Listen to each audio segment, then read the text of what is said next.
Orang teroris yang terbukti berkontribusi untuk merusak bangsa dan negara ini, justru kalian sesalkan kematiannya. Tetapi seorang putra bangsa yang berkontribusi sangat besar untuk negara ini, mengharumkan nama bangsa ini, justru kalian usulkan untuk dipecat.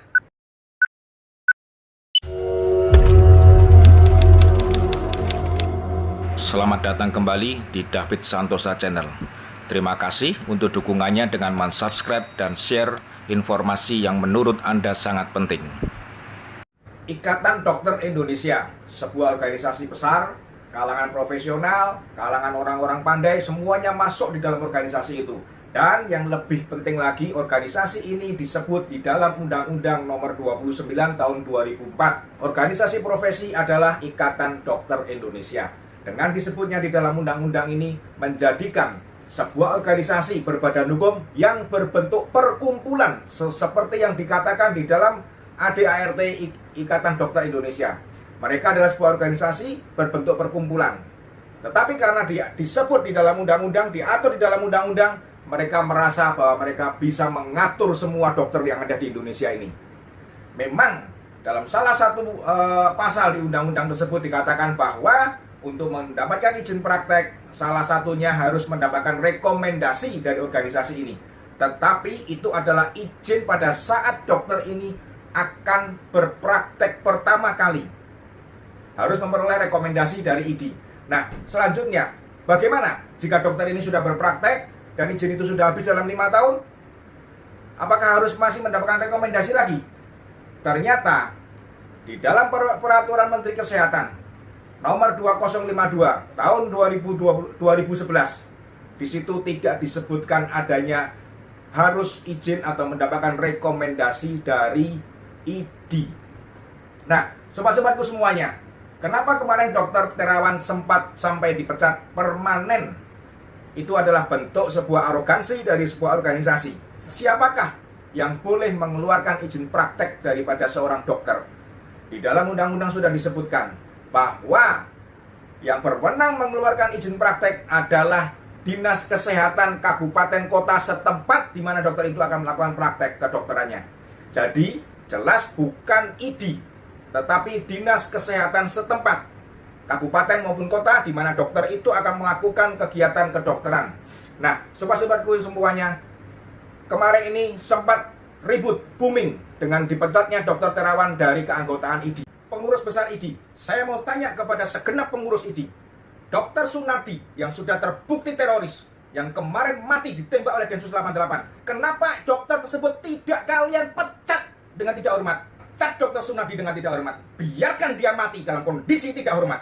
Karena dia sudah mencoreng, karena dia sudah merugikan seorang teroris yang terbukti berkontribusi untuk merusak bangsa dan negara ini. Justru kalian sesalkan kematiannya. Tetapi seorang putra bangsa yang berkontribusi sangat besar untuk negara ini, mengharumkan nama bangsa ini, justru kalian usulkan untuk dipecat. Di mana hati nurani kalian? Di mana kepedulian kalian terhadap bangsa dan negara ini? Di mana nasionalisme kalian? Jarak itu. Saya tidak mengerti dari mana asalnya bahwa untuk perpanjangan SIP, surat izin praktek, di situ harus dilampirkan KTA ID atau rekomendasi ID. Dan ini sudah berlangsung berlarut-larut mungkin. Sudah berjalan dan seperti sebagai sebuah suatu kegiatan yang normal-normal aja, fine-fine aja, nggak ada salahnya.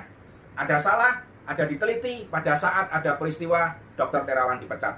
Dan lebih anehnya lagi, Menteri Kesehatan kita, Bapak Budi Gunadi, bukannya memeriksa ada apakah di balik pemecatan ini, tetapi justru akan memediasi.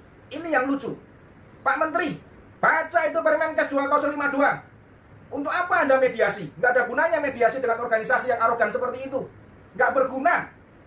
Baca Permenkes dan kemudian keluarkan Permenkes yang baru.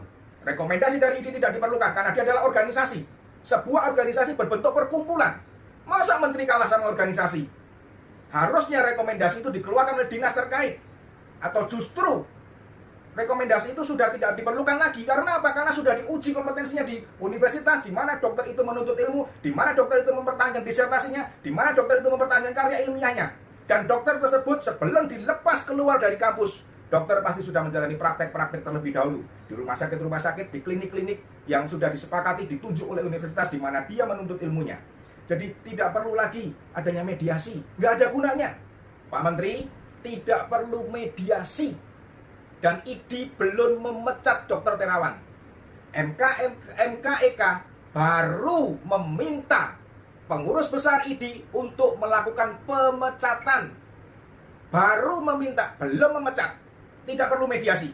Jika kita klik di komputer, di Google kita, atau jika kita tanyakan kepada dokter-dokter yang saat ini yang sudah pernah melakukan izin praktek ulang, perpanjangan surat izin praktek, maka di situ pasti muncul satu kalimat atau satu kata-kata atau satu syarat, yaitu fotokopi KTA ID atau rekomendasi dari ID setempat. Nah, hal ini sudah harus dihilangkan. Karena apa? Karena hal ini akan sangat mengganggu tingkat profesionalitas seorang dokter. Bayangkan, seorang dokter bergelar profesor, seorang dokter yang sudah mengalami banyak sekali pasien, sudah melakukan pelayanan kedokteran berpuluh-puluh tahun, ternyata harus minta rekomendasi dari seorang yang bergelar doktor, yang bahkan mungkin tidak menutup kemungkinan baru beberapa tahun memperoleh gelar doktornya. Pada saat surat izin prakteknya habis, dia harus datang meminta rekomendasi dari seorang dokter yang tidak tahu apa-apa. Pak Menteri, sempurnakan itu, Permenkes itu. Bikin undang-undang yang baru.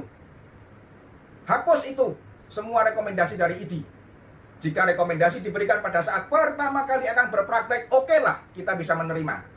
Tetapi kalau ini dibiarkan lama-lama, maka akan banyak dokter-dokter yang lain, dokter-dokter yang sangat membutuhkan izin praktek untuk menolong rakyat, ternyata terkendala. Karena apa? Bisa jadi karena sentimen pribadi, bisa jadi ketidaksenangan seorang oknum di dalam organisasi tersebut dengan dokter ini, sehingga rekomendasinya ditahan.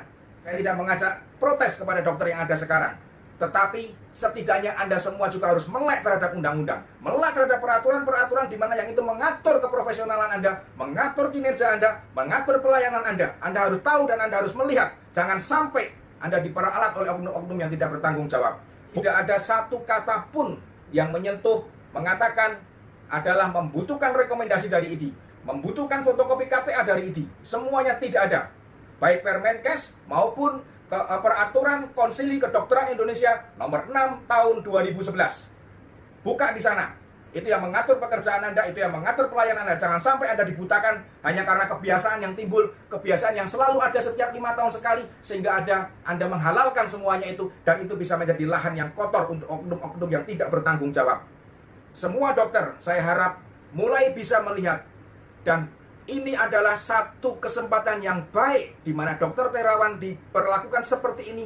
Ternyata itu bisa membuka mata kita semua bahwa sebetulnya izin praktek pun bukan dikeluarkan oleh ID, tetapi izin praktek tetap dipegang oleh pemerintah melalui Dinas Kesehatan, kabupaten dan kota, di mana sang dokter akan melakukan praktek kedokteran. Sampai di sini perjumpaan kita. Untuk sobatku dokter semuanya, selamat melayani, selamat berkarya untuk bangsa dan negara ini. Dan untuk Pak Menteri, Bapak Budi Gunadi, jangan lupa sempurnakan organisasi yang bernama Ikatan Dokter Indonesia. Buat aturan agar mereka tidak terlalu arogan dan terlalu kebablas. NKRI harga mati, Pancasila sudah final. Sampai jumpa.